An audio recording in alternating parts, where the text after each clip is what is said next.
Platform group, please be seated.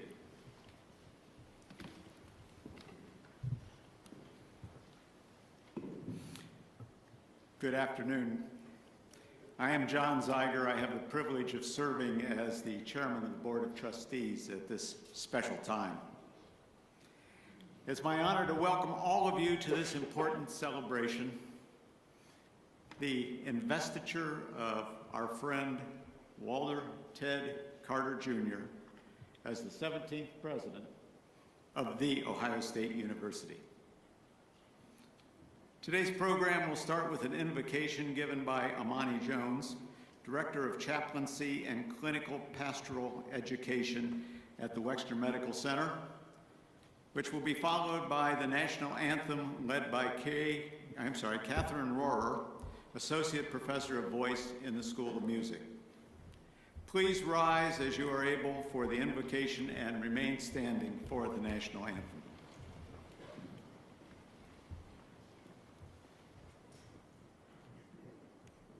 Please join me in this invocation.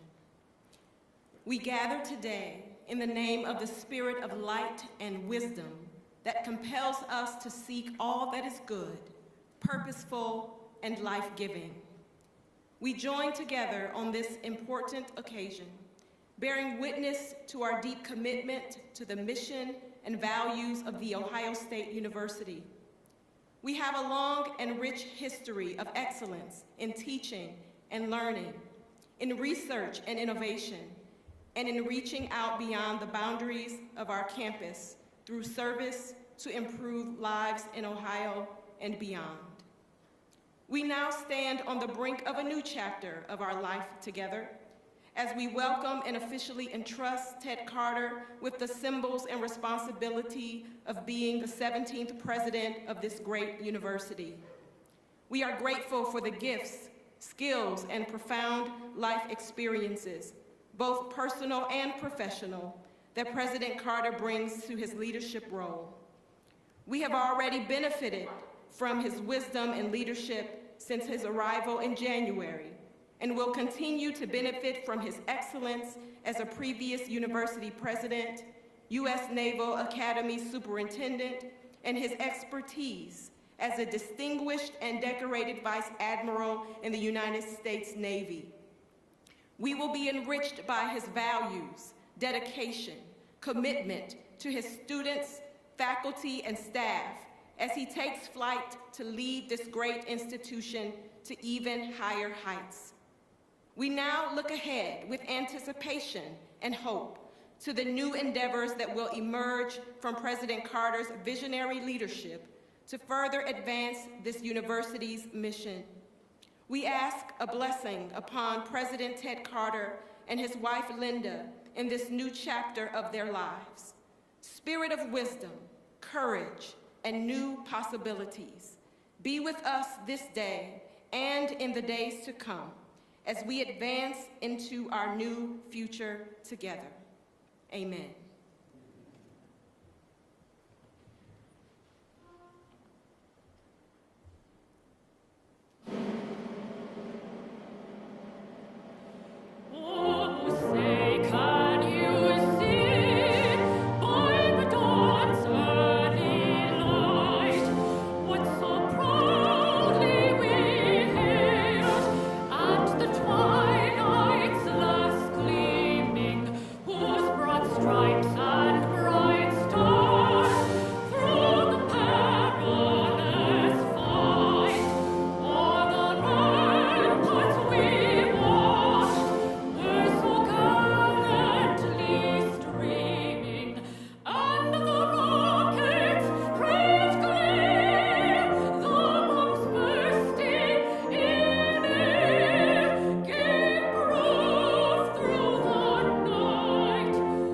That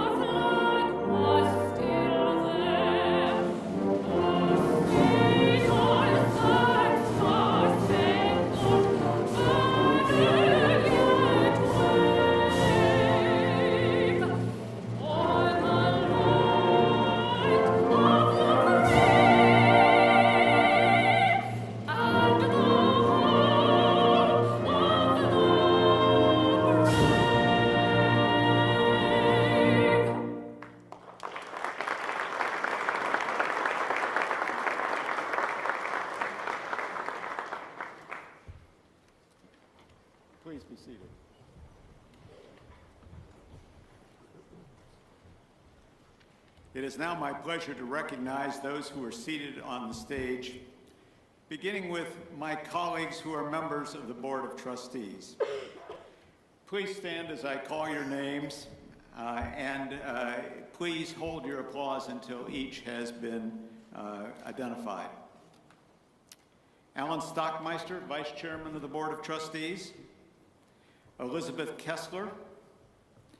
Lou Von Thayer. Jeff Kaplan. Elizabeth Harsh. Reginald Wilkinson. Tomislav Matevsky. Pierre Bigby. Juan Jose Perez. Bradley Kasten. George Skestos. And Joshua Kerner. Please join me in recognizing them for their contribution and service.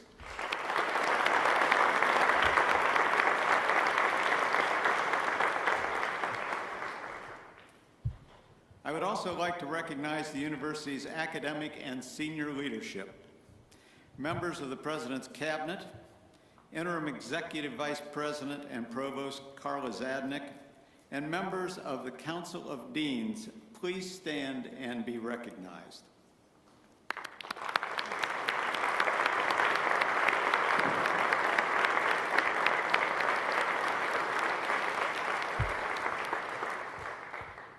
Also on stage with us this afternoon are representatives of the faculty, staff, and student bodies, the Wexner Medical Center, and our alumni. Would all of you please stand and be recognized?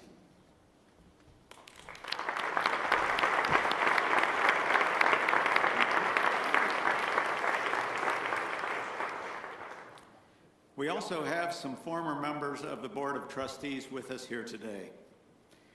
I would appreciate it if each of you would stand and remain standing so we may recognize you as a group. First, Shirley Bowser.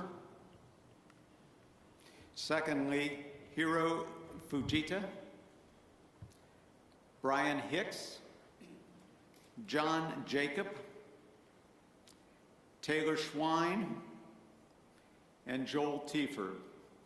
Thank you all for your service to our university.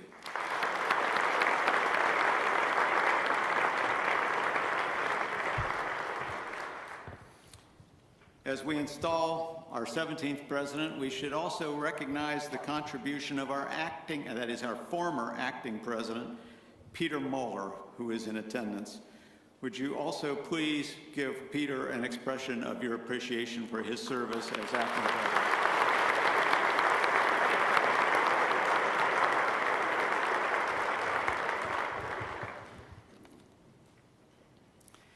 We are fortunate that many people dedicate a tremendous amount of their time to this university by serving on our important boards and commissions. Would current members of the following boards please stand and be recognized? The Wexner Medical Center Board, the Ohio State University Foundation Board of Directors, the Ohio State University Alumni Association Board of Directors, and the advisory boards of our 4 regional campuses, Lima, Mansfield, Marion, and Newark. Again, thank you all for your commitment.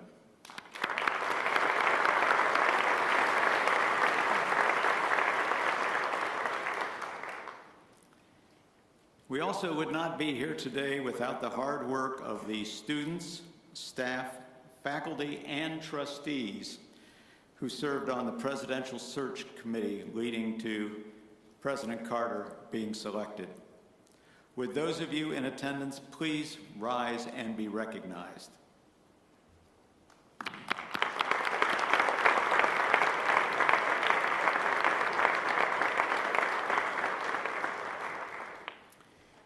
We are also delighted to have a number of elected public officials and representatives of their offices, as well as state and local officials who are here with us today, including Governor DeWine and First Lady Fran DeWine.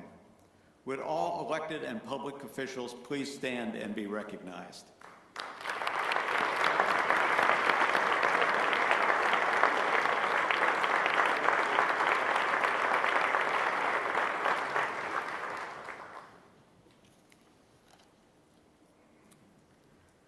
One of the wonderful elements of an investiture is sharing the occasion with leaders of other colleges and universities, both far and near. In being here, these representatives demonstrate their shared belief in the mission of higher education and their support for their fellow leaders, all of whom are driving such institutions to better meet the educational needs of our students. We are pleased to have representatives from so many colleges and universities with us today. Will you please rise and continue to stand as I call your names so that the audience may recognize you as a group? Dr. Neville G. Pinto, President of the University of Cincinnati. Dr. Morquinho A.O. Kute, Central State University. Dr. John M. Berry, Central Ohio Technical College. Representatives of universities and colleges include Dr. Graham Boone, Harvard University. Dr. Matthew J. Doyle, University of Pennsylvania. Ms. Susan Loria, representing Dartmouth College. Ms. Mary Schell, Miami University of Ohio. Dr. Robert Smilak, Case Western Reserve University. Dr. Howard Weirman, Duke University. Dr. Eric Bielfield, State University of New York at Buffalo. Dr. Stephanie Lansing, University of Maryland. Dr. Bernard E. Kohler, Massachusetts Institute of Technology. Mr. Neil McAnally, Youngstown State University. Dr. Michelle Thomas, Kent State University. Dr. Norman W. Jones, University of California, Los Angeles. Dr. Jay Gupta, University of California, Santa Barbara. Will you join me in expressing our appreciation to all of these folks for participating in our important ceremony today?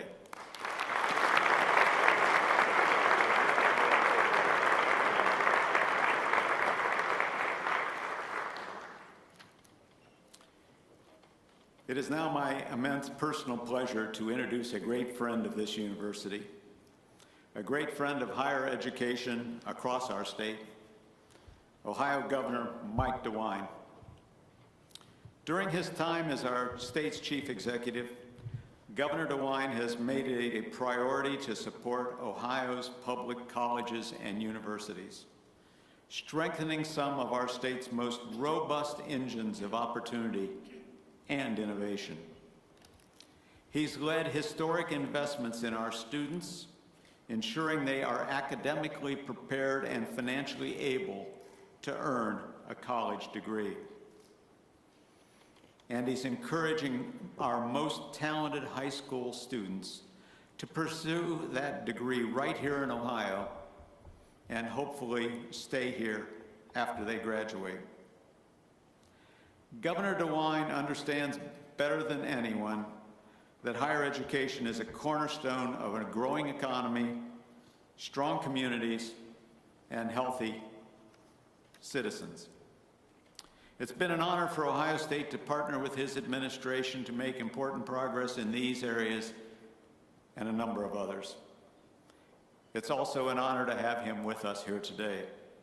Please join me in welcoming Governor Mike DeWine.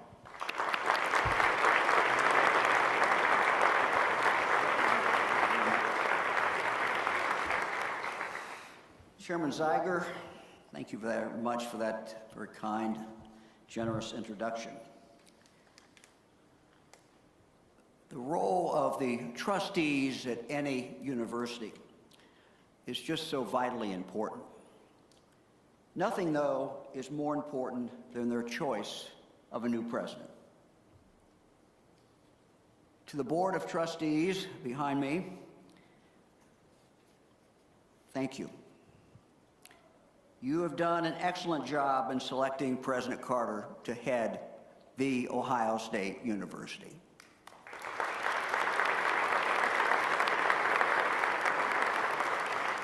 President Carter, as you know, throughout his life, has been a true leader. 38 years in the United States Navy, rising to the rank of Vice Admiral, logging more than 6,300 flying hours as a naval flight officer. President of the U.S. Naval College, Superintendent of the Naval Academy, and President of the University of Nebraska. A good leader must be a good listener. From the moment President Carter came to Ohio State, he and Mrs. Carter have been listening. He's explored Ohio State's campuses and communities, visited Ohio's state campus, regional campuses, listened to faculty, to staff, students, alumni, and leaders from business and government. He's talked to doctors, staff, and administrators at the Wexner Medical Center. And he will continue to listen. President Carter has become president of a university that creates such a huge wake that it is felt across Ohio, our country, and the world. Ohio State students, professors, and alumni are changing our world every single day. At this very moment, there are scientists and students working at Stone Lab to prevent invasive species and toxic algae blooms from entering Lake Erie. Right now, there are students, doctors, professors who are undertaking the most comprehensive and innovative study ever to be done on mental health so that we can identify mental illness early and treat it far more effectively. There are researchers and students studying at the College of Business and the College of Engineering who are harnessing research to innovate and develop treatments and technologies to improve the lives of Ohioans and build the workforce of tomorrow for companies such as Honda, Amgen, Intel, and just so many, many more. Ohio State University students and professors are discovering new treatments for diseases, creating the next generation of vehicle batteries, and starting new companies. Today, there are also Ohio State Cooperative Extension agents working in each of our counties across the state who help their fellow Ohioans in so many different ways, from working with a child on her 4-H project for the fair to educating a family farmer about the latest technologies in agriculture. The essential function of the university is to inspire, empower, and provide students with the tools to live their version of the American dream. Ohio State University is a world-class research institution. However, Ohio State's chief responsibility is providing a quality education to its nearly 67,000 students. That matters more than anything else. Mr. President, being president of this great university means that what you do as president will impact the lives of each of your students and the lives that they will touch each day for the rest of their lives. Each student's different. Each student is unique. Focusing on them as individuals, you know, is so very, very important. Like the freshman who takes an introductory sociology course that teaches her a whole new way of looking at people and how we interact as a society with each other. The English major who learns critical thinking and expression and is able to analyze and to write about our most pressing problems today and to find solutions. And the student who falls in love with doing research at the College of Veterinary Medicine to develop new ways to keep livestock healthy. We live in a time where it is essential that universities continue to change and continue to adapt. Continue to change and adapt to the needs of their students and to the needs of the people of their state. And so President Carter will need all of your help and the help of others as he takes on the challenges before him. Fran and I and all of us here today pray for Mrs. Carter and President Carter as they lead this great university into the future.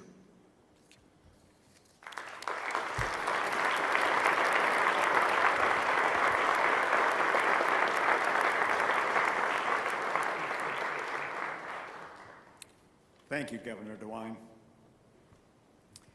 Next, I'd like to invite 5 individuals who will offer their greetings on behalf of the various groups of our university. Please step forward as each of you are introduced. Mr. Joshua H.B. Kerner. Josh is the undergraduate student trustee, a member of our Board of Trustees, a junior from Avon Lake, Ohio, majoring in finance. And Josh will speak on behalf of the students of our university. Dr. Valerie Williams, chair-elect of the Faculty Council, is professor of dance, and she will speak on behalf of our faculty.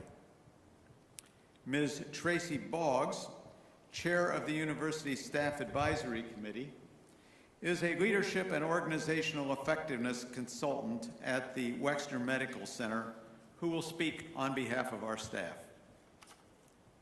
Dr. John J. Warner, Chief Executive Officer at the Wexner Medical Center and Executive Vice President at Ohio State, will speak on behalf of the faculty and staff of the Medical Center.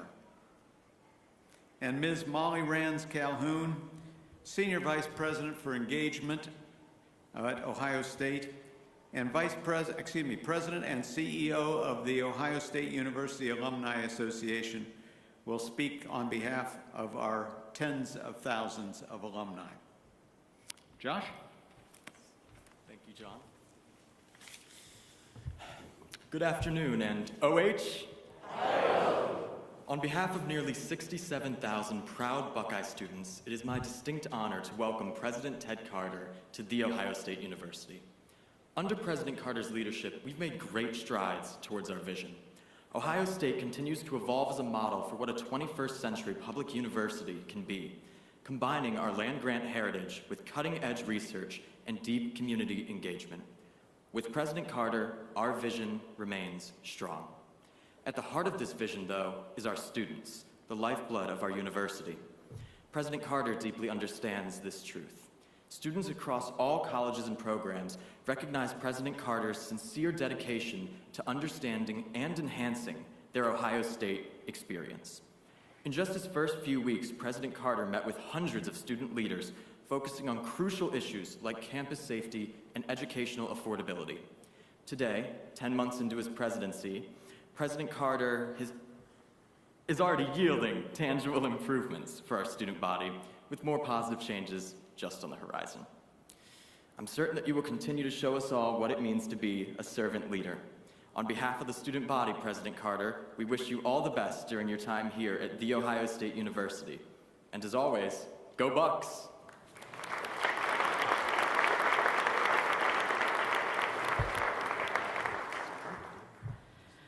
Representing the faculty at Ohio State, I have the privilege and honor to welcome you, President Carter, as the 17th president of The Ohio State University.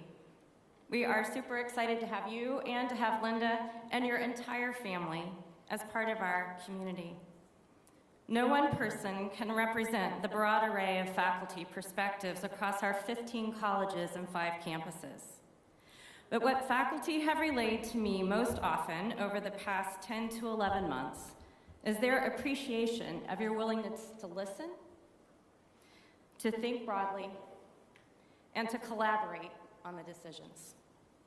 Your inclusive actions of seeking input from faculty, staff, and student representatives during your strategic planning process is but one example of how you make visible your commitment to shared governance and to honoring our past while forging a path for our futures. Our world-class faculty welcome your readiness to lead us as we create, advance, and disseminate knowledge to Ohioans and the world. We are so glad you're here. Let's give him another big Ohio State welcome. OH.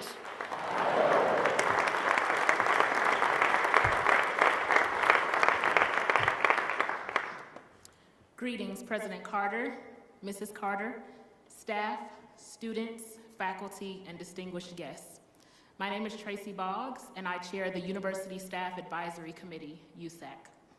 Established in 1986 under President Jennings, USAC serves as a communication bridge between staff and university leadership. We provide a forum for over 20,000 staff members to raise concerns and make recommendations. Our diverse staff population comprises roles in operations, administrative support, research, and clinical services, just to name a few. Over the past 10 months, President Carter has taken time to observe and listen to our community. He is actively engaged with USAC, demonstrating his commitment to understanding the employee experience. I am impressed by President Carter's ability to lead through human connection and inspired by his belief that we can handle hard things. President Carter, USAC is here to advise on the staff experience, so please leverage our reach. The staff congratulates President Carter on his investiture and officially welcomes President and Mrs. Carter to Buckeye Nation. We look forward to your leadership and more of your inspiring stories from your military days.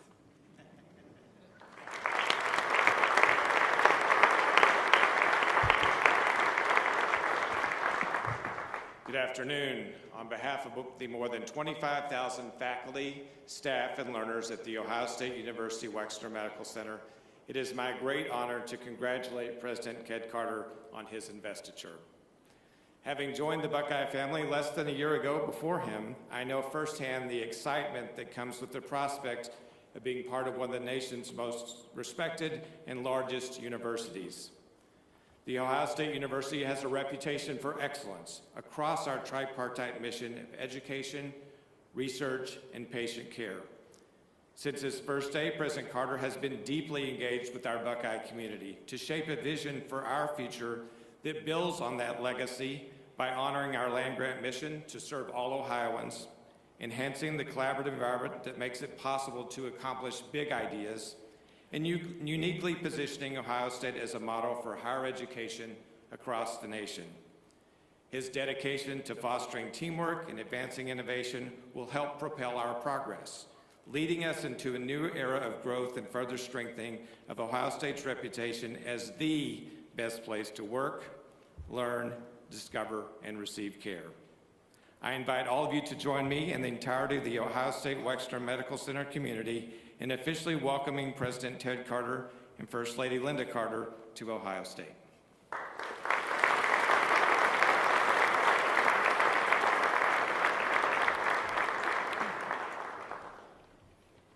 Hello, Buckeyes. In the summer of 2023, I was at a conference listening to remarks from a university president. And shortly into his remarks, I turned to my colleague and said, wow, that's the kind of president that Ohio State deserves. Articulate, authentic, passionate about the future of higher ed, yet respectful of its history. A few months later, I was introduced to the gentleman who had just been named our new president. And it struck me. I felt like I knew him from somewhere. And I did. That's when it hit me that not only was Ted Carter about to become our 17th president, he was also my prototype of what I thought a university president should be: authentic, articulate, passionate, and accomplished. And I think my instincts were pretty good. I've gotten to know President Carter over the past year, and I can tell you from a lifelong Buckeye that I am, he embodies the spirit of what Ohio State is about, as if he were born at the Wexner Medical Center and raised by Brutus. His resume boasts accomplishments that are legendary. Yet when I talk to Ted, he is not resting on his laurels. President Carter is laser focused on how Ohio State can and will impact the future of higher ed, and we are poised to make a difference in the world under his leadership. So, on behalf of over 619,000 alumni living around the globe, I am honored to welcome Walter Ted Carter Jr. as our 17th president of The Ohio State University. Thank you.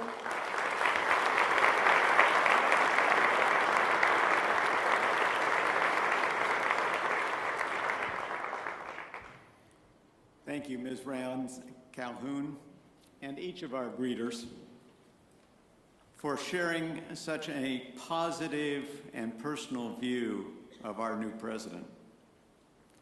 As their statements make clear, we believe these are extraordinarily exciting times at Ohio State. As our 17th president, Ted Carter, is off to a tremendous start since joining us just at the beginning of the year. His leadership, engagement, and commitment to the ideals of this university has been exemplary. As a university, we all are very pleased about where we are and the direction we are moving. But we need to focus on what the guideposts are for that direction we're moving. What is the force animating the significant progress we're all feeling? In my view, that force is a commitment we all share to the basic values of Ohio State. Those values include, first and foremost, a commitment to excellence, academic excellence, excellence in teaching, excellence in research, excellence in athletics as well, but excellence in all that is done at Ohio State. Those basic values also include a commitment to innovation, a commitment to diversity in ideas and in people, a commitment to access and affordability, agreement to collaboration, and a strong commitment to integrity, transparency, and trust. These are the qualities that have helped Ohio State grow from a school that was opened in 1873 when a local newspaper only provided a one-sentence description of the creation of our great university, to a university that today has a reputation as one of the finest, largest, and most impactful universities this country has ever known. These values are demonstrated by every one of the people on this stage and many of you in the audience every day here at Ohio State, giving us and the people across Ohio a commitment to them which our new president, Ted Carter, has embodied. Ted, as the chair of the Board of Trustees and an alumnus of this university, I am really, really glad you're here. I am so glad that you're here.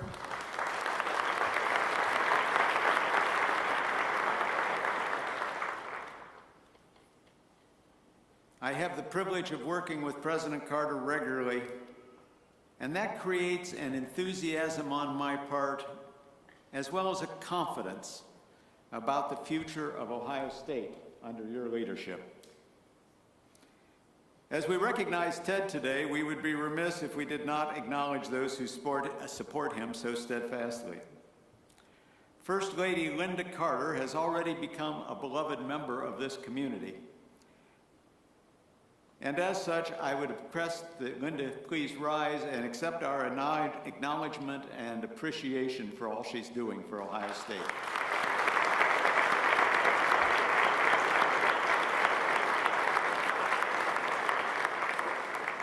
Linda is joined in the audience today with many members of the Carter family.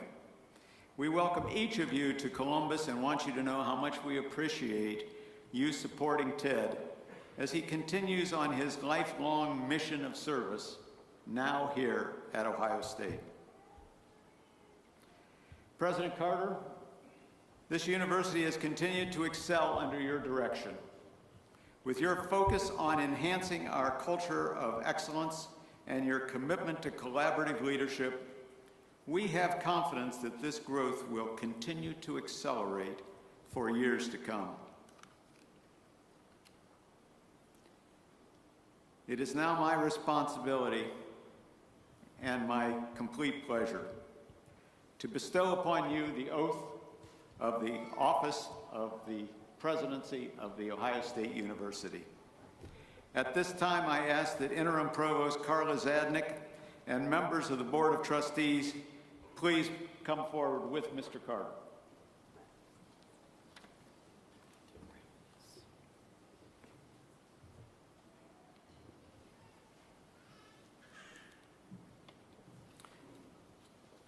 Mr. Carter, by virtue of the authority vested by law in the Board of Trustees of The Ohio State University, as its governing body, and on behalf of all the members of the Board of Trustees and in accordance with the bylaws and statutes of The Ohio State University, and on behalf of the people of Ohio, I declare you, Walter Ted Carter, Jr., are now officially installed as the 17th president of The Ohio State University, with all the duties and responsibilities incumbent upon you in that high office, with all the rights, privileges, prerequisites, and prerogatives that come with it.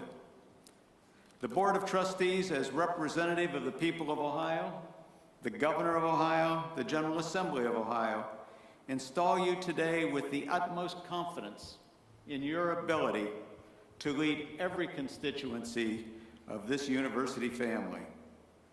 And our Board of Trustees assures you of our unstinting support in all that you do. We know you will place high emphasis on the full intellectual and personal development of all those who work with you, as well as our students, and seek to instill in each of them a sense of civility, an appreciation of community, and a respect for individual diversity and views. Now, in witness of your succession to the office of President of the United States,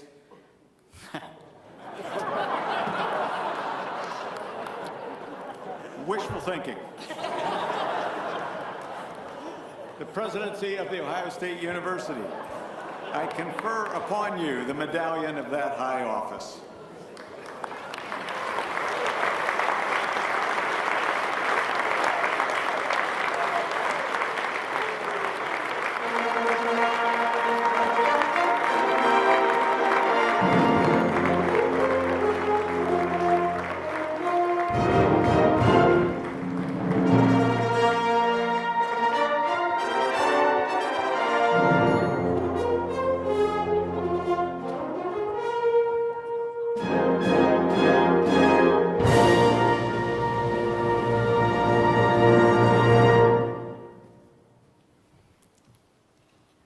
It is now my honor, ladies and gentlemen, to present to you the 17th President of The Ohio State University, President Walter Ted Carter, Jr.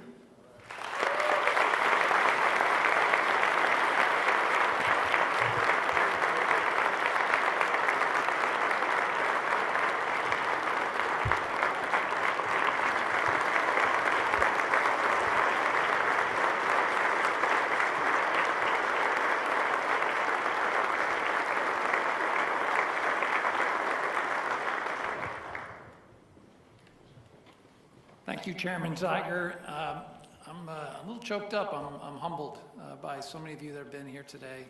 I've had a chance to do a few things in my life, and professionally, this is as big as anything I've been involved in. And for behalf of Linda, myself, and my family, we're just couldn't be more proud and excited, and again, humbled to be here. Former Chair Hiro Fujita, thank you for the work you've done as the head of our Board of Trustees. Thank you for finding us and bringing us here to know what was here at Ohio State and inspire us to want to be part of this great community. To the rest of the Board of Trustees, thank you for your trust, faith, and confidence in me.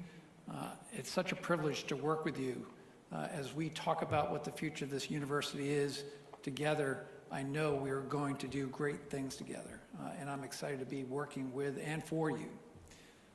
Governor DeWine, thank you for your mentorship, your sage counsel. It's wonderful to see you and Fran here in support of the Ohio State University. I value our time together, and I've learned so much from you already. To my family, my wife Linda, we've been married 42 years, 38 years in the Navy, 25 moves or so, all four corners of this country, twice overseas, and 2 moves to the Midwest. And I speak on behalf of both of us. We couldn't be happier to be here, and thank you for being such a great partner in this amazing job that we're taking on. And Chairman Zeiger, thank you for acknowledging Linda. To the rest of my family, Linda's mom, Dr. Beverly Kolahep, is here, our son Christopher, our daughter Brittany, and our husband Nick. And Nick and Brittany's daughter, our granddaughter, Riley Rose, the star of the show, is here today, 1 year old today.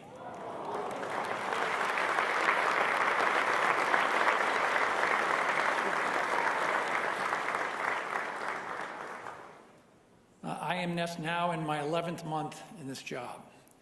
I spent the first 6 months of this job doing what I call a listening and learning tour. I really wanted to understand the history of this great institution, what it means to be a Buckeye. And my State of the University address, I talked a lot about our history, quite a bit about where we are, and not as much about the future, because I knew this day was coming. And as much as this is a time-honored tradition, the investiture of a president of a university, I really don't want this day to be about me. This is a day about the future of the Ohio State University. And I've spent the last couple of months working on what that future would look like. And today is an opportunity to articulate just some of that in as abbreviated form as I can. You know, I go back and I think about the humble beginnings of this university, dating back to the Morrill Act of 1862, the Cannon Act, the Ohio State's Act that formed this university in 1870, and then the formation of our first class on September 17th, 1873. 24 students, all in agriculture, 2 women, very progressive for the time, and how they move forward. And then our first military science and tactics course in 1874, 150 years ago. These are the beginnings of our humble land-grant roots. And as I take a look at where we are today, 6 campuses, 117,000 employees, 67,000 students, 8,500 faculty, the largest faculty in the United States of any academic institution. Our reach and our impact is incredibly strong. But what made us successful in the past is not necessarily what's going to make us successful in the future.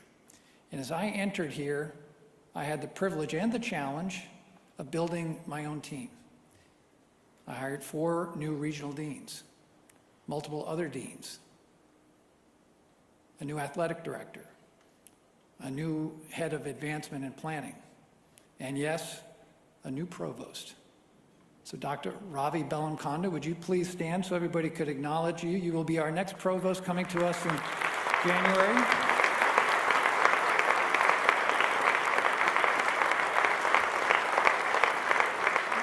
Ravi and his wife Lolita are here with us today. Thank you so much for being here. You're not officially on the clock yet.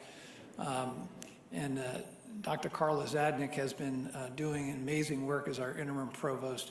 But this is an important part of who we are as a university. Coming to us as the sitting provost at Emory University in Atlanta, an engineer, a biomedical engineer by training, a PhD at Brown University, work at MIT, Georgia Tech, the head of engineering at Duke, and of course, working at the world-class academic institution at Emory, and even some time here in Case Western, so Ohio roots And we couldn't be more excited to bring you here because a lot of what we're going to talk about today is going to be about how you and I, as well as the rest of our cabinet as a team, along with the work of our Board of Trustees and the Buckeye community, are going to move forward.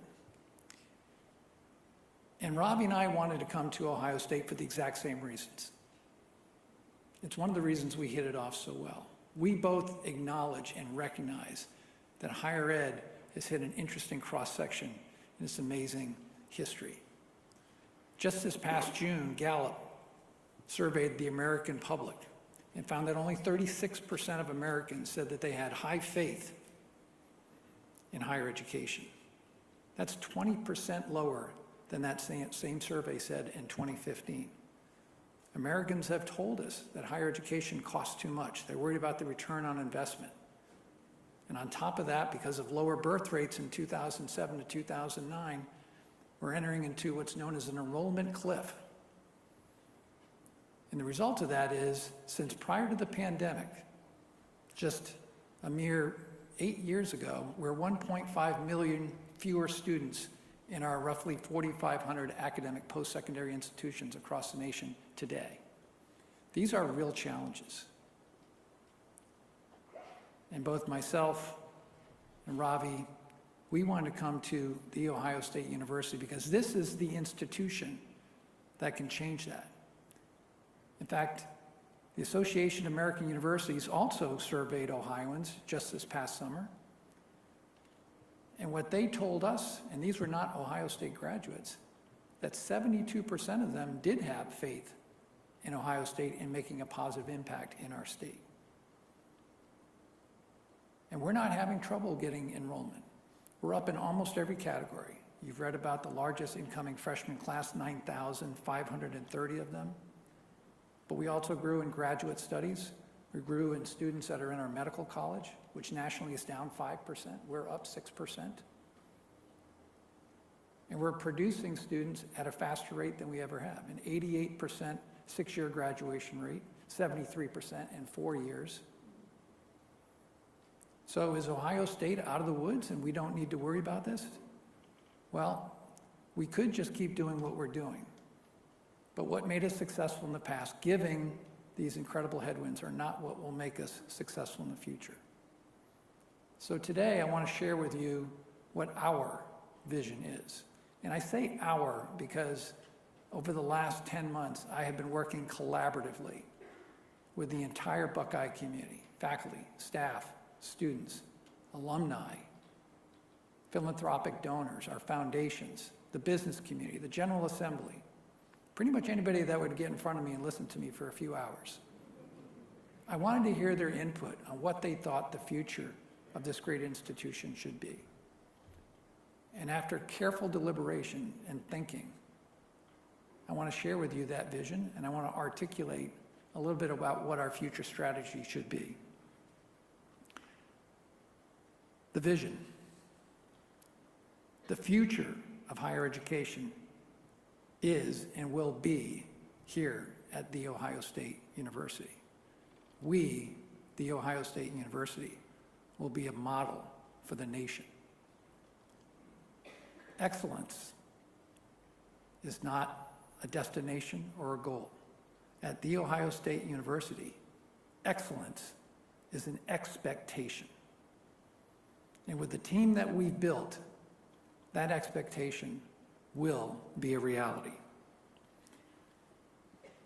So to make this vision a reality, we will do 5 things. The first, relentless pursuit of academic excellence, because that is how we will retain faith in the members here in the state of Ohio and the American public. We will promote, invest, and sustain academic excellence. 2, we will educate the future great generation for citizenship. 3, we will embrace and advance research, creativity, and innovation. 4, we will create the best working and learning environment. And that goes back to a statement I made on my very first day on the job on 1 January of this year. We must create an environment here on this campus that is not only safe in reality, but makes every one of our students, faculty, and staff feel safe. We'll continue to attract and retain world-class faculty and staff. We will continue with the free exchange of ideas, promote and preserve free speech. And we will also work on improving student health. Finally, number 5, and by the way, these are not necessarily in the order other than academic excellence. We will continue to respect our past because we were founded as a land-grant university, and we will continue to be so. But we have to reimagine what the future of a land-grant university is because times have changed from when we were founded. Some things are still the same. We are the state's only flagship, which means we have a responsibility for service to our state. We are a school for all Ohioans. 67,000 students, and over 70%, 71% to be exactly, are from the great state of Ohio. And we will not change that. We are in all 88 counties of the state of Ohio. We're involved in helping ranchers and farmers, people that work in 4-H. When we go through a season like this in drought, our drought mitigation team helps mitigate the economic challenges that go with that. And finally, because we are a public institution, we have a responsibility to be good stewards of the taxpayers' money. So knowing all of that, today I am proud, along with my entire team, to introduce to you what I call a 10-year runway, and it's a plan. And that plan is called Education for Citizenship 2035. Now, you've all heard that term before, Education for Citizenship. It's actually our motto, and we adopted it in 1938. And as you look behind me and you see the university seal, the Latin inscription on there is actually Education for Citizenship. And to do that, we're focusing on 6 strategic themes. And by the way, when we're done here, you're going to get a bag of some goodies, and you're going to get a document that explains the entire plan here. So there won't be a test after this, but you'll be able to take that home and read more, and we'll talk a little bit more about process here. These strategic themes are built on, first of all, the 3 main parts of our mission: academics, research, creativity, and innovation, and clinical care. Those are the things that we do. We also have to acknowledge that there are other big pieces of this university: workplace culture, our operations, which are tremendous. We're one of the largest, most complicated campuses in the country. We're an $11 billion a year operation today and getting bigger. And we do not work for profit. And yes, I'm listing athletics as one of our strategic themes. And although that one might look a little bit different, I think it's important. It is the one thing that brings all Ohioans together. Regardless of what school you went to, you're a Buckeye if you're in the state of Ohio. And maybe more importantly, the landscape of collegiate athletics is changing so quickly, something has probably happened while I'm talking that we'll have to deal with. The future of shared revenue, name, image, and likeness, the transfer portal, for an institution that is the largest athletic department of any major university in the country with 36 Division I programs, we need to be a leader, we need to be a voice in protecting the student-athlete model for collegiate athletics. So those are the 6 themes. And as I want to talk and transition about how those themes work, they're not silos. In fact, everything we do works through them. They're not all weighted exactly the same. In fact, the only thing I'll talk about when I talk about operations and how we manage and how we try to be dynamic and get away from the idea of being something of a bureaucracy, having been in the Pentagon, I'm a little familiar with that. But to use a flying analogy, we have to be able to fly this massive airplane, repair it, and upgrade it all at the same time every single day. That's how dynamic something that higher ed is not known for, that we will have to be. So as I look across these 6 major themes, we will be developing strategic priorities. Today, I will be introducing some of these strategic priorities that will have a myriad of initiatives. And over the course of the next 6 or 7 months, we will develop these further. The plan that you will get today is a strategic framework. It's the beginning. That's not to say that we're not actively going after many of these initiatives and these ideas right now, because we are. But we need to do some business case analysis on some of the bolder, bigger ideas. In every workshop that I did, I would ask the audience, if you have an idea that we haven't talked about, hasn't come up, send me a note. I want to hear about it. And we've gotten some. We've gotten some really good ideas. In fact, I will actually talk about a couple of those today. And for you here in the audience, and for everybody watching live online or watching this recording, I want to hear from you. If you have an idea for how we can make this university greater than it already is, send it to me, president@osu.edu. I look forward to hearing from you. I get a lot of love letters on that email. I want you to know that. I want to hear some of those good ideas. So let me just introduce a handful of them to give you a snapshot. And I'm doing these in an abbreviated fashion, but I want you to know these are the things that I will be working with the board, with the community, and all of you to achieve excellence in everything that we do. First and foremost, academic excellence. It is our North Star. If we are great at academics, then everything else will soon follow. This means investing in faculty. We want to bring the best faculty here and retain them, compensate them correctly.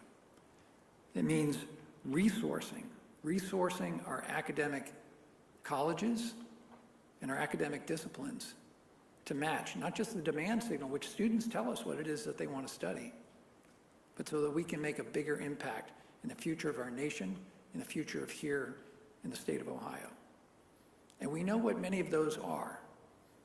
And I don't want to give anybody the idea that there are winners or losers in the 1,000 courses that we teach, the over 200 academic disciplines that we offer.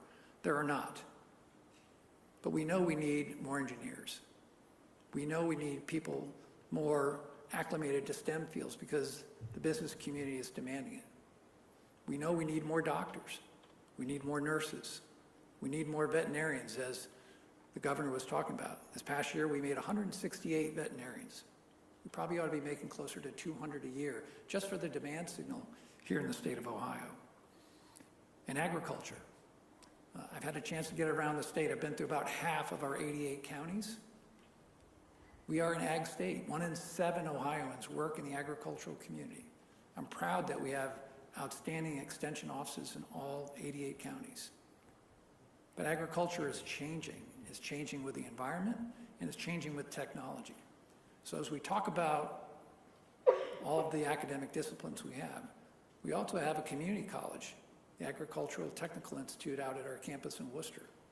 I'm looking forward to seeing what we can do to promote that academic discipline because there's a great need there. And of course, the humanities. The humanities are still important. As a son of an English teacher, everything that I do, whether it's technical, whether it touches artificial intelligence, which we'll talk about here in a little bit, it all involves understanding history, the written word, the spoken word, understanding philosophy, sociology. All of those things continue to be very important. And of course, the arts. The arts are all part of our important landscape here at Ohio State. And of course, as we talk about educating the next great citizens for the state, we have to also help them understand what civil discourse really means. This year, we instituted a new academic program called Listen, Learn, Discuss. It's an offering, it's not mandatory, and it's been written up. The Association of American Universities, as well as the local newspaper, did a great story about it.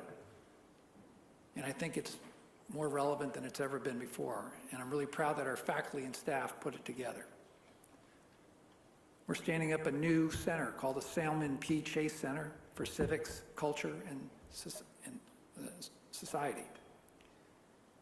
It'll be an opportunity to hear different points of view, because I think that's a big part of what we are here, is to show our students different points of view and not tell them what to think, but how to think.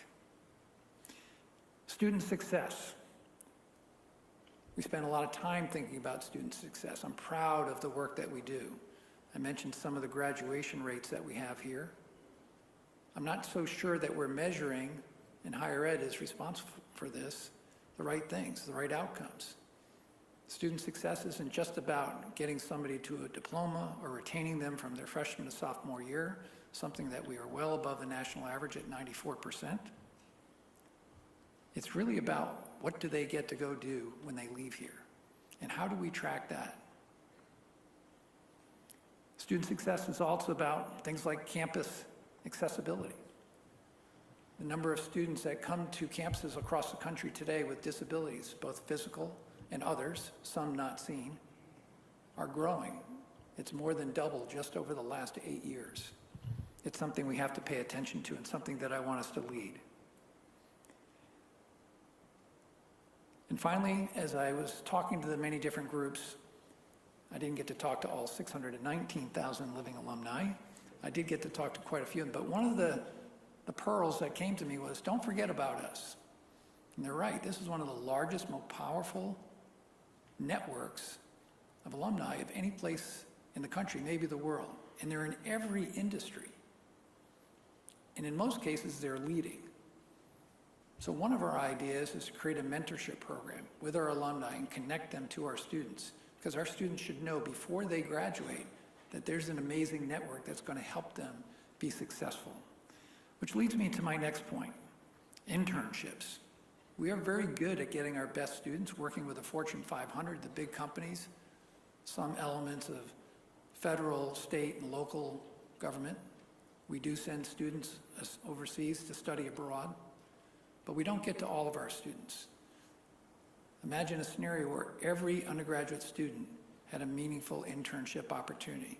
And imagine the impact that could have on retaining our best Ohioans, where today, 7 in 10 of our undergraduate students do stay in the state of Ohio for their first jobs. I think we can do better. And I want our students to know what's available. Yes.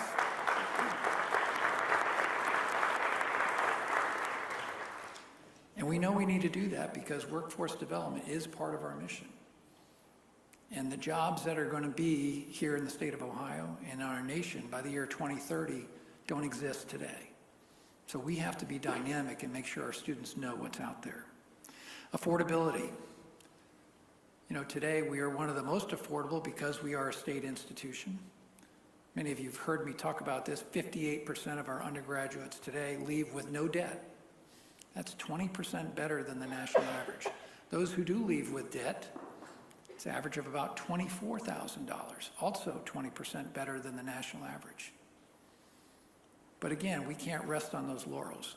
We got to look at how we can improve that. We're exceptionally good at taking care of lower income students.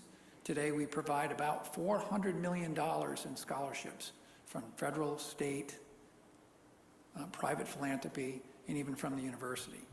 There are pockets of students that we are missing, though, in that formula. And again, students are telling us how important it is. Today, the average student gets about $10,000 in some form of aid. 62% of our undergraduate students get some sort of financial aid. We'll be looking for how we can improve on that. Accessibility. This gets back to our land grant mission. When we were first founded, and up through most of the first number of years, pretty much we accepted everybody that would want to come to Ohio State. Today, dating back to the 1990s and really was put into practice in 2000, we became very selective. It's hard to get into Ohio State today. We should acknowledge that. This past year, we had 80,000 applications for that incoming freshman class of 9,530. 65% of that class are from the state of Ohio. With various transfers from our other community college partners and other institutions, that's how we get to over 70% Ohioans in our overall student body. But I'm here to say that if you are from the state of Ohio and your dream is to come to The Ohio State University, we will find a way for you to be here. And we will continue to invest in our regional campuses. I visited them. I made the statement that they're here to stay, because that is the immediate pathway. We have 23 community colleges here in the state of Ohio. We have a wonderful partnership with Columbus State. We have partnerships with Tri-State up in Cleveland, and many of the others. I'm looking to improve on those pathways, those 2+2 programs for those students who want to learn a trade but want to finish an undergraduate degree. That will be important for us, and that will be part of how we fulfill our land-grant mission. Clinical care. Over half of our revenue that we work with here is through our Wexner Medical Center. It is world-class. Today, we take care of 23% of all of the population here in Central Ohio. 88 counties in the state of Ohio, 1 in 7 Ohioans are treated at one of our facilities. We have patients from all 50 states who are treated there, and yet we can continue to do more. By January of 2026, we'll be expanding a new tower with 1,700 new employees. And we need to do that because this region, as the governor well knows, is planning to expand. We expect that the Central Ohio region will grow from 750,000 to 1 million more people in population by the year 2050. So this 10-year plan better have some idea of how we're going to be ready for that. We also need to make sure that we're, as part of a land-grant institution, how are we taking care of all Ohioans? Clinical care, dental care, hygiene care. The 32 Appalachian counties in the state are in dire need of doctors, nurses, dentists, hygienists. How will we find our way to make sure that we're taking care of all Ohioans? And then the research that we do. And I'll talk more about research in a larger scale, but on the medical and healthcare side, this is such an important part. The James Comprehensive Cancer Center is an amazing institution. Within the next 10 years, we should be on a clear path to being a cancer-free Ohio in America because of the work that we will do here at Ohio State. The research and innovation and creativity that we have here. Again, it would be easy to rest on our laurels. This past year, the research dollars were over $1.45 billion. That ranked us number 11 in the country. That was ahead of Harvard and ahead of UNC Chapel Hill. It'd be easy to say we're just doing fine. But alongside our medical research, along with what's happening in our 15 colleges, I know we can do more. We have a special place here on campus, on the west side. It's called Carmenton. There are 2 buildings there already. Pelotonia just moved their headquarters there. Every space in those 2 research buildings is currently full. Over the next 10 years, we'll continue to develop that space, bring in other tenants. Yes, we have Intel. Yes, we already have relationships with Honda and Amgen and others. We could be that Raleigh-Durham triangle and elevate ourselves to a new level. And this type of research, through creative expression, through discovery, and embracing innovation and entrepreneurship, can make the difference between how we not only change lives, but how we save lives. Athletics. I talked a little bit about why they're important. The most important thing we can do in the future as we go through what is likely to be a shared revenue model is do as much of what has made us successful the same. When I hired Ross Bjork, he and I decided right away that we would retain all 36 Division I sports programs. It's important. We have over 1,000 student athletes. It's important for our Olympic sports that we do this. Not many other schools are going to be able to do this. And we will remain financially self-sufficient. That's no small order, because we're going to be sharing a fair bit of our revenue with our student athletes. And finally, we're going to retain scholarships for all 36 Division I sports. We will determine how best to do that. There's a lot of big decisions to be made. But these decisions will help shape the conversation about how we can make sure that our student athletes remain students first. They're all going to be professionals, but very few of them will be professionals in athletics. And that's why I believe our athletics is so important. It is the front porch of the university. And there's something about athletics we just don't talk enough about. And I want you to know it because I think it's quite extraordinary. We're one of the top academic performing athletic departments in the country. Our football, yes, we are.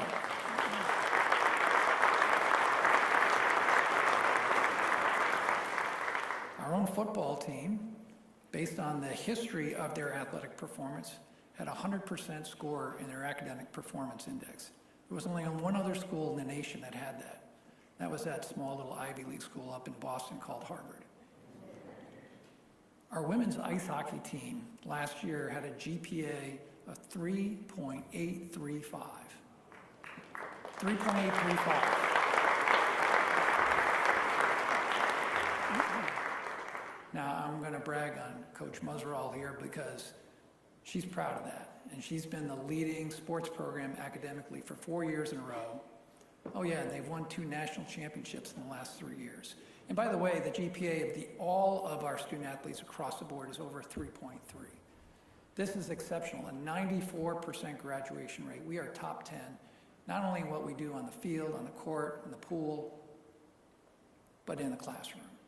And I think that it is so important that we hold on to the student athlete model, because if we lose it and the student athletes get titled employees, then we won't have student athletes anymore, and we will be farm systems for other sports programs. Another group that I want to talk about today, and this is only a few days before Veterans Day, is military veterans. We have a proud history here of supporting military veterans. You heard me mention about the first military and tactics course taught 150 years ago.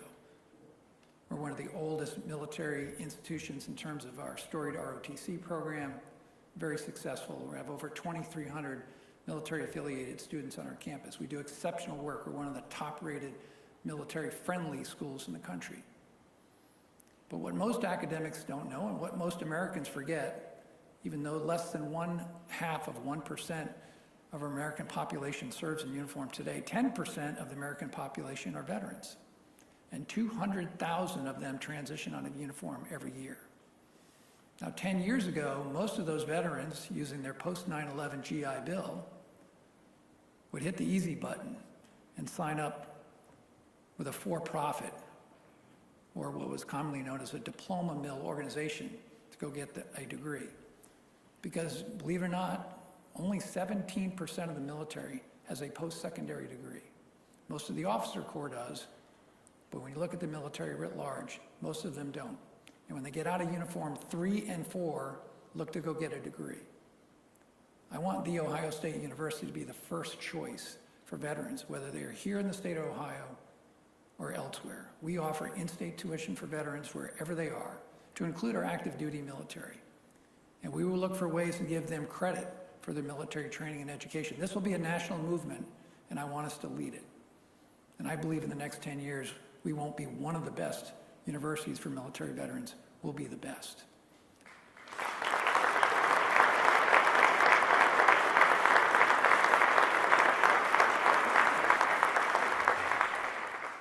The last item on my list, and there are many others, and I really am just giving you thumbnails. I want to talk a little bit about artificial intelligence.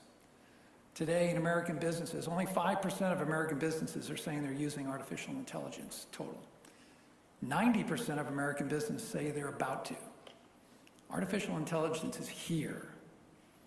Most of us are not very articulate about what it is, and certainly not about what it's going to be. Most universities are trying to create curriculum, research, even some brick and mortar to try and address the future. By the year 2028, artificial intelligence will be a $1 trillion business. We here at Ohio State have already invested. 300 faculty have been working as experts in artificial intelligence since 2018. And yet, we're behind. We have pockets that are ready to accelerate us. The Center for Software Innovation is one example from which we can leverage the great work that's being done there. And this has to be done across every single thing that we do.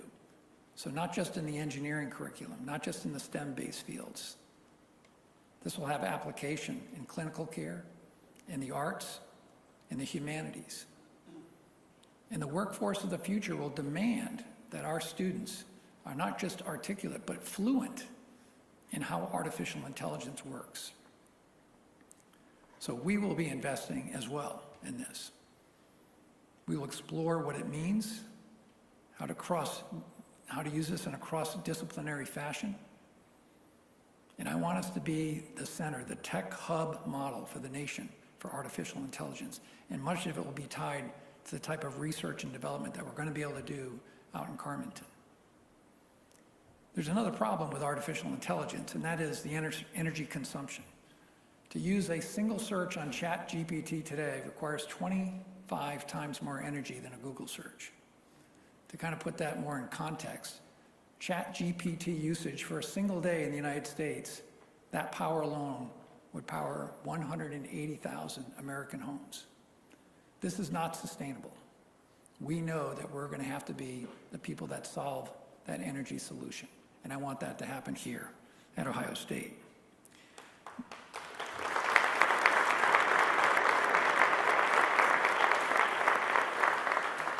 I mentioned education for citizenship. You have to go back to 1938 when we brought that in as our motto. But it wasn't just that moment in time or somebody's just good idea. It was somebody pretty special. In fact, as you came in here today, you may have seen some history on this out there in the lobby. It was the 6th president of The Ohio State University, George Washington Reitmeyer, 2-time graduate of Ohio State, got his Juris Doctorate here, taught here. He was here through the Depression. You can imagine what it must have been like to be running a higher ed institution during the Great Depression, not knowing that Pearl Harbor was around the corner, not knowing that World War II, which would change the world forever, not knowing what the post-war GI Bill would do for Ohio State and this country. But he picked those 3 words because it was mission-oriented. And it was at that critical intersection for higher ed where it needed to change. And that's why I wanted to choose that, and that's why our team decided that education for citizenship is the right mission for us right now. So all of these things that we talked about, we will formulate them together, we will put them in a much more discrete plan. And everything that we say we're going to do will be transparent, we will measure them, and the plan will be dynamic. And on 1 July of 2025, the plan will go into action, and it will last for 10 years. And I'm excited for our future, because excellence is not a destination, it's the expectation. I want to finish with really the words to what I consider the most amazing alma mater song sung in our country, Carmen, Ohio. I know everyone in here that's an Ohio State grad knows it well. We will finish the ceremony by singing it in total. But the words at the end speak to this moment of time in higher education, not just for us here at Ohio State, but what it means to have to go through a transformation. They were written in 1902 by Fred Cornell, a freshman here at Ohio State.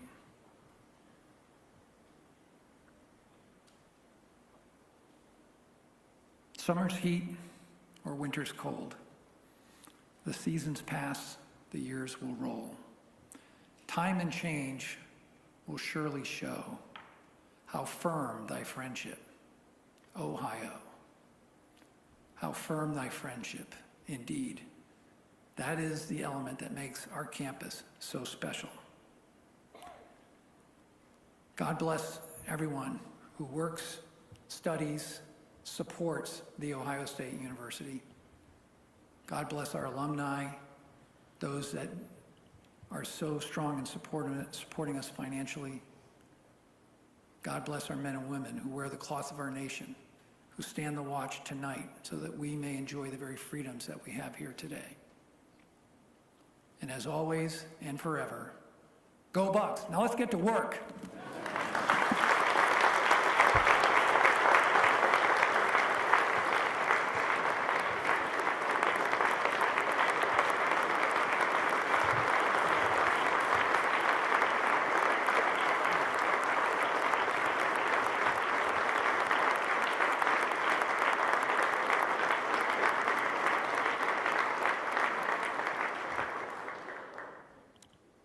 Thank you for those inspiring words, President Carter. I'm so glad that all of you here today got a sense of the movement and momentum and acceleration that we're all feeling at the university. Before we conclude, I would like us to acknowledge the wonderful Wind Symphony under the direction of Professor Russell Mickelson, and our soloist, Professor Catherine Rohrer, and all the students and faculty of the School of Music who have made this such a wonderful contribution this afternoon.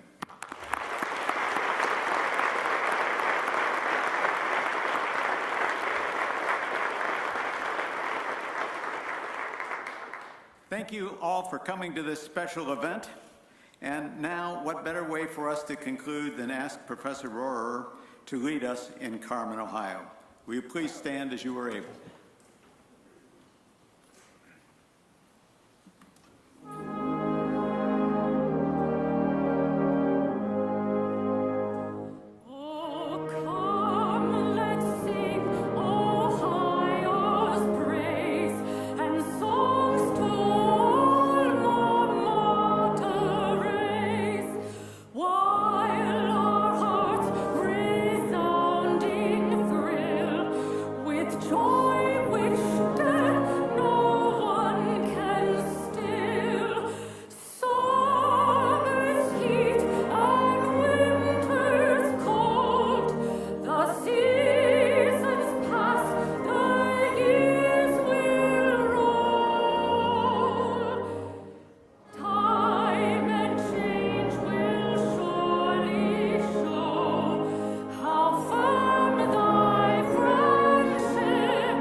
Thank you all for coming.